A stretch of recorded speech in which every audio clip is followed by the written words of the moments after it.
Ya halo teman-teman, jumpa lagi di YouTube channel ini. Dan pada kesempatan hari ini saya mau membagi tentang pengalaman saya terkena virus COVID-19. Namun yang akan share adalah tentang bagaimana gejala-gejala yang saya alami sampai akhirnya saya tahu ternyata atau sampai akhirnya itu didiagnosis kalau itu ternyata gejala virus COVID-19. Nah, di bulan Mei kemarin saya tidak pernah menyangka, artinya saya itu beraktivitas seperti biasa. Namun, gak tahu kenapa tiba-tiba badan saya agak lemes.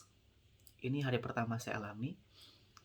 eh, Agak lemes dan tulang-tulang saya itu terasa ngilu gitu, teman-teman. Terasa pegel dari tulang-tulang belakang, apalagi sampai di kaki-kaki. Coba, ketika saya berdiri itu lemes, kayak susah untuk berdiri. Kayak ngilu semua. Mungkin kalau teman-teman pernah ngalamin apa ya, cikungunya ya atau apa itu sebutannya, itu mungkin mirip-mirip kayak gitu kali ya. Tulang-tulangnya ngilu semua gitu, terasa kalau mau berdiri susah, kalau harus gerak-gerak juga kayak aduh, kayak pegel-pegel gimana gitu. Nah, saya alami gitu pertama. Nah, saya pikir itu hanyalah gejala biasa, teman-teman. Nah, kayak kan saya kan juga nge-gym kan. Nah, saya pikir tulang-tulang yang saya alami itu sama seperti saya pertama kali nge-gym. Maksudnya gini, awal saya mulai nge-gym itu karena mungkin badan saya belum terbiasa, jadi tiba-tiba tulang-tulang saya itu kayak ngilu juga.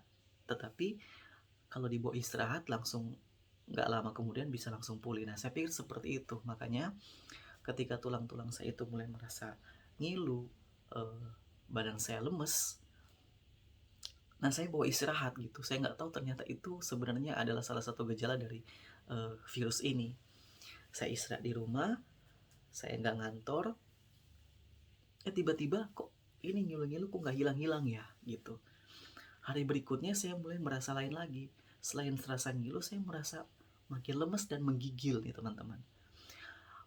Panas atau demam sih terasa seperti itu, tapi nggak sampai panas banget gitu. Ada anget-angetnya tubuh saya, cuman malah menggigil, kayak terasa dingin. Padahal AC udah dimatiin, udah pakai jaket, tapi kok tetap menggigil. Dan tulang-tulang terasa tetap ngilu gitu. Nah, hari berikutnya saya mulai merasa lebih aneh lagi nih. Ini yang paling parah nih teman-teman. Penciuman saya itu hilang. Nah, biasa itu kalau saya di rumah atau di kamar, sebelum saya tidur saya tuh suka pakai segala jenis minyak. Dari minyak angin lah, minyak punya segala minyak gosok, minyak kayu putih lah.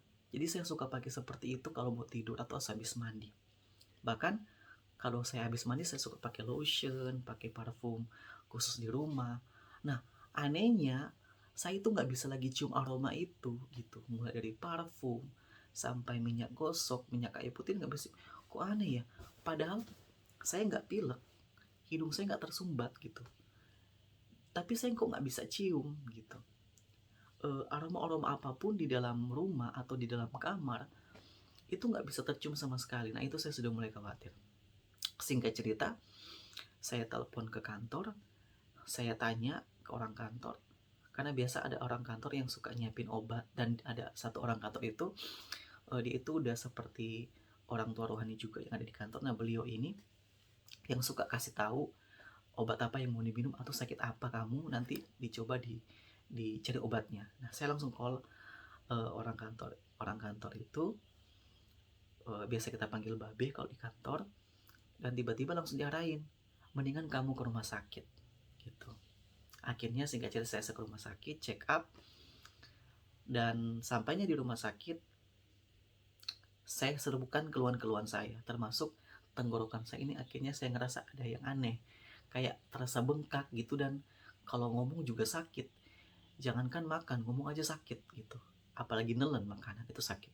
Saya ngomong, tapi saya nggak bilang penciuman saya cuma bilang kayak tenggorokan saya sakit banget dan badan saya terasa sakit semua. Nah, dokter itu bilang harusnya sih di PCR, tetapi jam PCR-nya udah tutup, jadi dokternya udah nggak ada.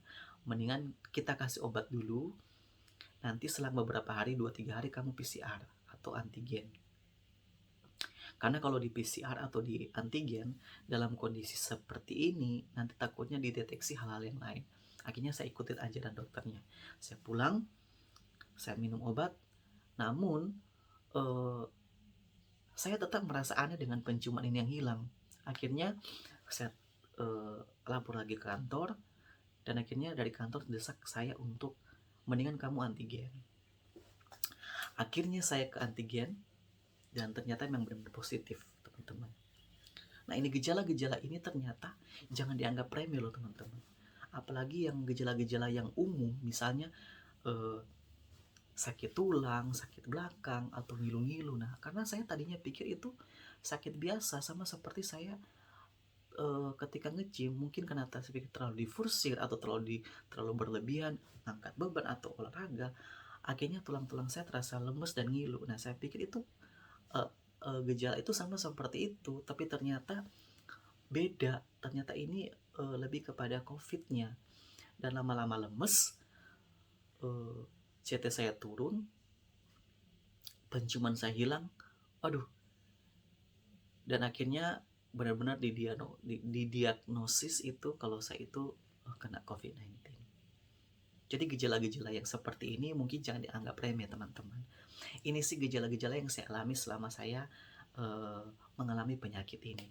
Ya mungkin ada teman-teman yang juga menyaksikan channel ini mungkin pernah mengalami atau pernah sakit COVID-19. Nah, mungkin teman-teman juga mungkin bisa share atau bisa ceritakan gejala-gejala apa saja yang teman-teman alami ketika mengalami hal seperti ini. Nah, kalau saya apa yang saya alami itu ya seperti apa yang saya bagikan pada saat ini kepada teman-teman.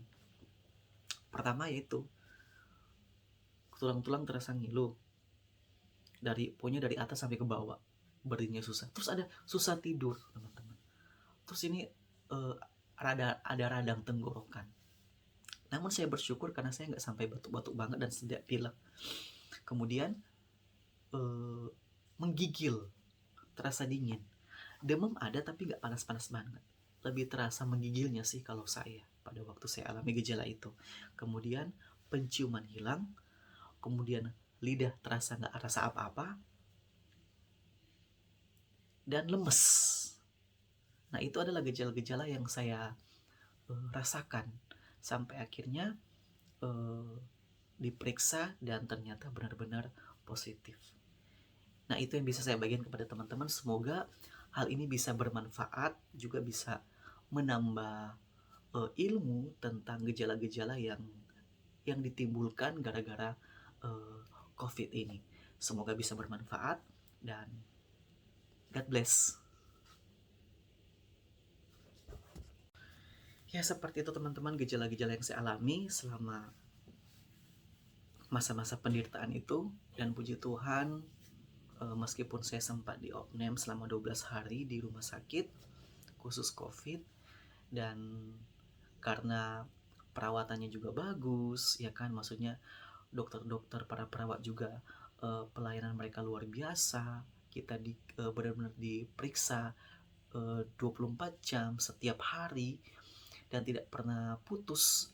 Bagaimana mereka periksa bukan cuma saya tetapi setiap pasien yang ada di situ, sampai akhirnya juga proses pemulihan itu, kesembuhan bisa berlangsung dengan cepat. Bahkan buat teman-teman yang juga support saya dalam doa itu memang luar biasa. Ada keluarga di balik layar yang tidak pernah berhenti untuk terus mendoakan saya, sehingga saya boleh mengalami pemulihan dan kesembuhan. 12 hari saya diopname di rumah sakit, kemudian saya dinyatakan negatif setelah di PCR. Namun saya sempat isolasi mandiri juga di tempat isolasi mandiri selama 5 hari. Baru ketahuan kalau memang saya itu udah benar-benar negatif, dan akhirnya saya bisa pulang ke rumah untuk melanjutkan perawatan di rumah. Dan bersyukur sekarang saya sudah lebih sehat. Saya udah check up beberapa hari, 2 atau 3 hari yang lalu ke rumah sakit untuk cek bagian paru-paru, karena pada waktu saya positif saya itu dicek juga paru-paru dan ada kabut-kabut itu menurut dokter, menurut hasil ronsen yang saya terima dari rumah sakit ketika saya positif. Nah, namun setelah saya negatif, saya periksa lagi ke rumah sakit, Tetapi bukan rumah sakit COVID, saya periksa ke rumah sakit umum khusus untuk paru-paru. Nah, dan hasilnya puji Tuhan saya bersyukur bahwa paru-paru saya itu sekarang sudah bersih dan tidak ada gangguan sedikit pun, dan saya percaya itu semua karena pertolongan Tuhan juga. Yang pasti bukan juga, tapi itu pertolongan Tuhan melalui doa-doa dari teman-teman yang peduli dengan saya, melalui doa dari keluarga saya, dari keluarga rohani saya, bahkan pekerjaan Tuhan melalui tangan para dokter dan para perawat yang luar biasa. Makanya kesembuhan ini semata-mata karena pertolongan Tuhan lewat kebaikan-kebaikan saudara.